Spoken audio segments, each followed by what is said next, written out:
కాంచనాపురం పచ్చని చెట్లు, నదులు, కొండలతో విస్తరించి ఉన్న రాజ్యం. ఆ రాజ్యాన్ని వృక్షపాలుడనే రాజు పాలించేవాడు. పేరుకు తగ్గట్టే అతనికి వృక్షాలంటే అమితమైన ప్రేమ. చెట్లను పెంచేవారికి వృక్షపాలుడు ప్రోత్సాహకాలు ఇచ్చేవాడు. రాజుగారి ఉద్యానవనంలో బహుముఖుడు అనే తోటమాలి ఉండేవాడు. అతనికి బద్ధకం ఎక్కువ, ఏ పని చేసేవాడు కాదు. అతని భార్య మంగమ్మ ఒకరోజు బహుముఖుడితో, ఏమండి, నిన్నే ఉద్యానవన పర్యవేక్షణాధికారి వచ్చి వెళ్ళాడు. ఏమన్నాడు? ఏమంటాడు? మొన్న నాటమని ఇచ్చిన కొత్త రకం మొక్కలు నాటలేదు, ఎండిపోయాయి అని అరిచాడు. అంతేకాదు, మొక్కలు కొన్ని చోట్ల ఎండిపోయాయి, మీరేం చేస్తున్నారు, నీళ్లు పోయటం లేదా అన్నాడు. నువ్వేమీ కంగారు పడకు.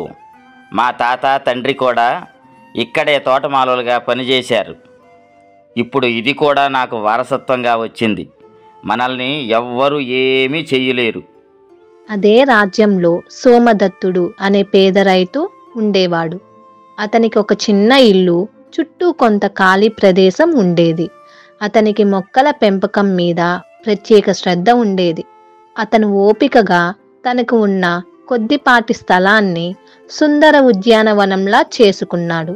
అతని భార్య గంగ కూడా మొక్కల పెంపకంలో భర్తకి సాయంగా ఉండేది. ఏమండి, ఆ మొక్కలకు నీళ్లు నేను పోస్తాను, కానీ ఆ శరభయ్య రమ్మన్నాడు కదా, ఎందుకో ఒకసారి వెళ్ళిరండి. ఇంకెందుకు, తన పొలంలో పనికే వెళితే పనికి తగ్గ సొమ్మివాడు, నేను పోను. అతని దగ్గరికి వెళ్తే కొద్దో గొప్పో ఇస్తాడు, ఖాళీగా కూర్చుంటే ఏమొస్తుంది? సరే సరే, నేను వెళ్ళొస్తాను కానీ ఈలోపు మొక్కలకి జాగ్రత్తగా పాదులు తీసి నీళ్లు పోయి అంటూ శరభయ్యని కలవడానికి వెళ్ళిపోయాడు సోమదత్తుడు. ఒకరోజు రాజు వృక్షపాలుడు తన మంత్రి సుబుద్ధితో, మంత్రివర్య, మన రాజ్యంలో అలా ఒకసారి తిరిగి వద్దాం. అలాగే ప్రభు. అలా ఇద్దరూ రాజ్యంలో తిరుగుతూ సోమదత్తుడి ఇంటి వైపు వచ్చారు. పచ్చగా మొక్కలతో కలకలలాడుతున్న సోమదత్తుడి ఇంటిని చూడగానే వృక్షపాలుడికి ఆనందం కలిగింది. మహామంత్రి, ఈ ఇంట్లో మనుషులు చెట్లను ఎంత ప్రేమగా పెంచుతున్నారో కదా, ఒకసారి లోపలికి వెళ్దాం అంటూ లోపలికి వెళ్లారు. ఈ దేశపు మహారాజు వృక్షపాలుడు మీకోసం వచ్చారు. మహారాజా నమస్కారం, నా పేరు సోమదత్తుడు. సోమదత్త, నువ్వు మొక్కలు పెంచే విధానం నాకు నచ్చింది. నిన్ను నా ఉద్యానవనానికి తోటమాలిగా నియమించాలనుకుంటున్నాను. ప్రభు, మంచి ఆలోచన. ఇప్పుడున్న తోటమాలి బహుముఖుడు మహాబద్ధకస్తుడు. అతన్ని తీసివేసి ఇతన్ని నియమించడం మంచి ఆలోచన. మంత్రివర్య, పాపం ఆ బహుముఖుడి తాతలు తండ్రులు మా వద్ద పనిచేశారు. అతన్ని తీసివేసే ఆలోచన మాకు లేదు. ఈ సోమదత్తుడిని అతనికి సహాయకుడిగా నియమిస్తున్నాను. సోమదత్త, రేపటి నుండి రాజుగారి ఉద్యానవనంలో తోటమాలిగా నీ విధులు నిర్వహించు. సరైన పని లేక ఇబ్బంది పడుతున్న సోమదత్తుడికి గంగకి ఈ అవకాశం సంతోషాన్ని కలిగించింది. ఉద్యానవనంలో కునికిపాట్లు పడుతున్న బహుముఖుడి వద్దకు మంగ వచ్చి కోపంతో, మీరిలా పని పాట చెయ్యకుండా సోమరిగా ఉండబట్టే రాజుగారు మీ బదులు వేరే తోటమాలిని పనిలోకి తీసుకున్నారు. పిచ్చిదానా, నిన్ననే పర్యవేక్షణ అధికారి వచ్చి విషయం మొత్తం చెప్పాడు. ఆ వచ్చేవాడు నాకు సహాయకుడిగా వస్తున్నాడు. మనకి వచ్చే నష్టం ఏమీ లేదు. ఇంతలో సోమదత్తుడు బహుముఖుడి వద్దకు వచ్చి, అయ్యా నమస్కారం, ఈ రోజు నుండి మీకు సహాయకుడిగా ఈ ఉద్యానవనంలో పనిచేయడానికి వచ్చాను. పని చెప్పండి. వచ్చావా? నీకోసమే చూస్తున్నాను. ఎండిన మొక్కలను తీసివేసి పాదులు సరిగ్గా తీసి నీళ్లు పోయి. సోమదత్తుడు బహుముఖుడు చెప్పిన విధంగా ఎండిన మొక్కలు తీసివేసి చక్కగా పాదులు తీసి నీళ్లు పోశాడు. అప్పుడే పని అయిపోయిందనుకోవద్దు. అక్కడ చూడు, గడ్డి పొదలు పొదలుగా పెరిగిపోయింది. అక్కడ పాములు చేరితే ప్రమాదం. అయ్యా, మొక్కల పెంపకం నాకెంతో ఇష్టం. అందువల్ల మీరెంత పని చెప్పినా చేస్తాను. కొద్ది రోజుల్లోనే సోమదత్తుడు ఉద్యానవనం రూపురేఖలు మార్చేశాడు. పచ్చగా పువ్వులతో కలకలలాడసాగింది. సోమదత్తుడు రావటంతో అసలు బహుముఖుడు ఉద్యానవనానికి ఎప్పుడో గాని రావటం మానేశాడు. కాని బయట మాత్రం తనొక్కడే కష్టపడుతున్నట్టు సోమదత్తుడు సోమరిగా పని చెయ్యడని చెప్పేవాడు. ఒకరోజు సోమదత్తుడు కొత్త మొక్కలు నాటడానికి నేలని త్రవ్వుతుంటే మట్టి కొట్టుకుపోయిన నగ ఒకటి కనిపించింది. సోమదత్తుడు నీళ్లతో ఆ నగని కడిగితే బంగారం నగ దగదగ మెరుస్తూ కనిపించింది. ఇది ఎవరిదో వెంటనే ఈ విషయం బహుముఖుడికి తెలియచేయాలి అనుకుంటూ బహుముఖుడి కోసం వెతికాడు. కాని అతను ఎక్కడా కనపడలేదు. ఈ నగ రాజుగారికి అందజేస్తాను అనుకుంటూ ముందుకు కదిలాడు. ఎదురుగా రాజు వృక్షపాలుడు మంత్రి సుబుద్ధి వస్తూ కనిపించారు. మహామంత్రి, ఈ ఉద్యానవనాన్ని సుందరంగా తీర్చిదిద్దారు. ఇప్పుడు మా మనసు ఎంతో ఆహ్లాదకరంగా ఉంది. ఇక ఇక్కడ ఎక్కువ సమయం గడపవచ్చు. దీనికి కారణం మీరు ఆ రోజు సోమదత్తుడిని ఇక్కడ తోటమాలిగా నియమించడం. తనే కష్టపడి ఈ ఉద్యానవనాన్ని ఇంత అందంగా తీర్చిదిద్దాడు. భేష్, నా నిర్ణయం తప్పు కాదని నిరూపించాడు. ఇంతలో సోమదత్తుడు వచ్చి, దండాలు మహారాజా, నేను మొక్కల కోసం పాదులు త్రవ్వుతుంటే ఈ నగ బయటపడింది. ఇది మీకు అందజేద్దామని వచ్చాను. రాజు ఆ నగని చేతికి తీసుకుని, ఇది అంతఃపుర స్త్రీలదే అయి ఉంటుంది. ఇప్పుడే దీని గురించి విచారిస్తాం. సోమదత్త, నీ నిజాయితీ నాకు నచ్చింది.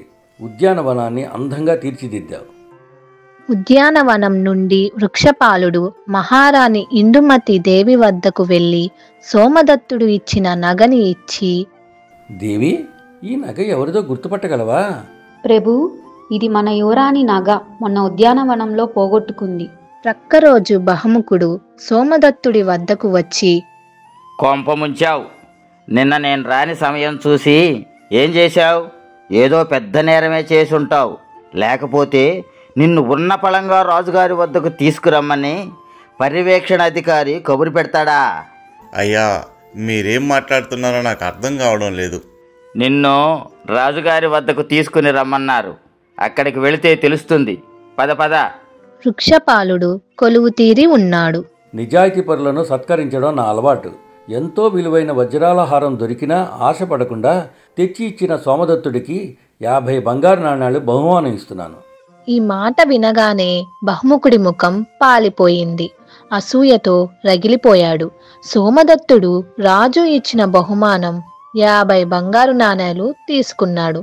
ఏడుపు ముఖంతో ఇంటికి వెళ్ళాడు బహుముఖుడు. రాజుగారు ఆ సోమరికే బహుమానం ఇచ్చారని తెలిసినప్పటి నుంచి బాధగా ఉంది. నువ్వేమీ బాధపడకు. రాజుగారి మెప్పు పొంది నేను కూడా బహుమానం తీసుకుంటాను. అదే ఎలా తీసుకుంటారు? అయినా ఈ పనికిరాని మాటలు కట్టిపెట్టి కష్టపడి తోటమాలి పని చూడండి, లేకపోతే అది కూడా పోతుంది. ఇప్పుడు చెట్టు పాదుల్లో నాకు ఒక నగ దొరికితే అది తీసుకుని రాజుగారికి ఇస్తే బహుమానం ఇస్తాడు. మీకోసం రాజుగారి నగలు భూమిలో పాతిపెట్టారా మీకు దొరకటానికి? ఇక్కడే మన తెలివి వాడుదాం. నీ నగ ఒకటివ్వు, దానిని మట్టిలో వేసి దొరికిందని రాజుగారికి ఇస్తాను. ఆయన మన నిజాయితీకి మెచ్చి 50 100 బంగారు నాణ్యాలు ఇవ్వకపోడు. దానితో నీకెన్ని నగలు కావాలో అన్ని చేసుకో. బాగుంది మీ ఆలోచన. కానీ వెంటనే కాకుండా ఒక 4 రోజులు ఆగి చేయండి. ఇదిగో నా నగ తీసుకోండి అంటూ తన నగ బహుముఖుడికిచ్చింది మంగ. కొన్ని రోజుల తర్వాత బహుముఖుడు మంగ ఇచ్చిన నగకి కొంచెం మట్టి పూసుకుని రాజుగారి వద్దకు వెళ్ళి, ప్రభు, ఈరోజు మొక్కలకు పాదులు తీస్తుంటే ఈ నగ కనిపించింది. నిజాయితీగా తెచ్చిస్తున్నాను. వృక్షపాలుడు అతని చేతిలోని నగని తీసుకుని, సరే, వెళ్ళు, తర్వాత కబురు పెడతాను. బహుముఖుడు వెళ్ళిపోయాక రాజు కోపంగా మహారాణి ఇందుమతి దేవి వద్దకు వెళ్ళి, మహారాణి, ఏమిటి మీ నిర్లక్ష్యం? బంగారం అంటే లెక్కలేదా? ఇదిగో ఈ నగ చూడు, మన ఉద్యానవనంలో దొరికిందట. ప్రభు, ఈ నగ మనది కాదు. ఏ నగ పోలేదు. ఇది ఎవరిదో. మనది కాకపోవటం ఏమిటి? ఈ ఉద్యానవనంలో అంతఃపుర మహిళలు తప్ప వేరే వారికి ప్రవేశం లేదు. సరే, ఇప్పుడే దీని సంగతి తేల్చేస్తాను. అంటూ వృక్షపాలుడు నగలు తయారు చేసే స్వర్ణకారుడు బంగారయ్యను పిలిపించి విషయం మొత్తం చెప్పి, మన నగలు అన్నీ మీరే చేశారు కదా, ఈ నగ కూడా ఎవరు చేశారో కాస్త పరిశీలించి చెప్పండి. బంగారయ్య ఆ నగని చేతిలోకి తీసుకుని చూసి పెద్దగా నవ్వి, మహారాజా, ఇది నాసిరకం బంగారంతో చేసిన నగ. అంతఃపురంలో ఇంత నాసిరకం నగలు ఎవ్వరూ ధరించరు. నేను చెయ్యలేదు. మంచిది, మీరు ఇక వెళ్ళిరండి అని మహారాజు బంగారయ్యను పంపించి వేశాడు. వృక్షపాలుడు మంత్రి సుబుద్ధితో సమావేశమయ్యాడు. మహారాజా, మీరు చెప్పిన దానిని బట్టి చూస్తే ఈ నగ బహుముఖుడిదే అయి ఉంటుంది. అతను ఒట్టి అసూయపరుడు. సోమదత్తుడికి మీరు బహుమానం ఇచ్చారని తెలిసి ఈర్ష్యతో ఈ పని చేసి ఉంటాడని అనిపిస్తుంది. సరే, అయితే వెంటనే ఒక భటుడిని బహుముఖుడి ఇంటిలో రాత్రి రహస్యంగా ఉంచి అతని కదలికలపై నిఘా ఉంచుతాను. రాత్రయింది. మంగ బహుముఖుడిపై కోపంతో, నాకున్న ఒక్క నగని రాజుకిచ్చి బహుమానం తెస్తానని వెళ్ళావు. ఇచ్చి 3 రోజులైనా బహుమానం లేదు. బహుమానం సంగతి దేవుడెరుగు. నా నగను నాకు తెచ్చివ్వండి. ఆవేశపడకు మంగా. రాజుగారు ఆ నగని పరీక్షించి ఎవరిదో తేలకపోతే కోశాగారంలో వేసి నా నిజాయితీకి మెచ్చి బహుమానం ఇస్తాడు. రేపటి వరకు ఆగుతాను, తర్వాత మీ ఇష్టం. వీరి మాటలను గోడచాటు నుండి వృక్షపాలుడు నియమించిన భటుడు విన్నాడు. బహుముఖుడి దుర్బుద్ధిని భటుడు రాజుకి వివరించాడు. అతని గురించి మీరు చెప్పింది నిజమే మహామంత్రి.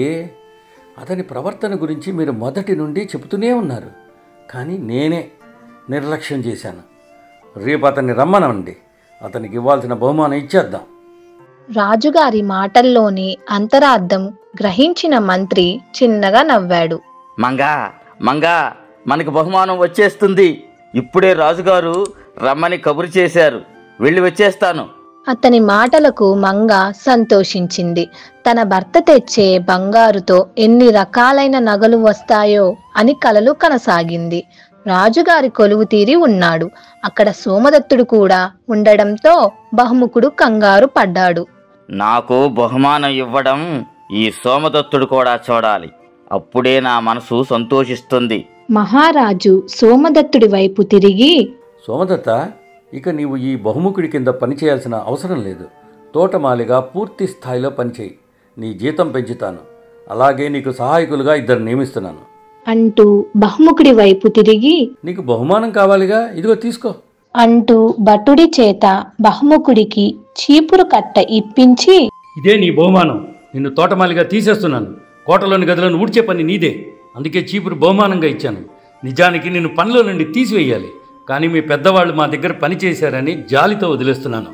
ఇకనైనా బుద్ధిగా ఉంటే ఇక్కడ ఉంటావు, తర్వాత నీ ఇష్టం. బహుముఖుడికి బహుమానం లేకపోగా అవమానం దక్కింది.